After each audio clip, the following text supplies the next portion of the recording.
In this guide, I'm going to show you how you can fix black and white notifications after updating to iOS 26. Before we dive into this guide, make sure to like the video and subscribe to the channel with all notifications on. It really does help with the channel and lets us know that you want more content like this. We'd greatly appreciate it. And if at any point throughout this guide you do have any questions, ask them down in the comment section below. I'm going to be doing my best to reply to every single comment down there so I can help you out further. But first things first, go ahead and long press on any app and go to the section where you're able to hit edit up on the top left section of your home screen.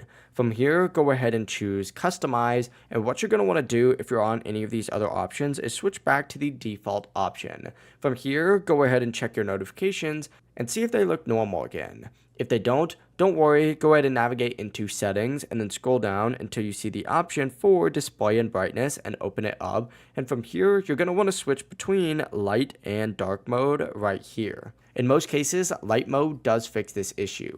If not though, back out, go back to the settings, and this time go into accessibility and find the display and text size option and open it up. From here, go ahead and turn off reduce transparency. Also try turning off increased contrast because this is going to usually restore normal color in your notifications. But overall, it really is as simple as that. If you guys do have any questions, don't hesitate to ask us down in the comment section below. And before you do leave this video, make sure to like the video and subscribe to the channel with all notifications on. It really does help with the channel. It lets us know that you want more content like this. We'd greatly appreciate it. Have a great rest of your day though. Peace.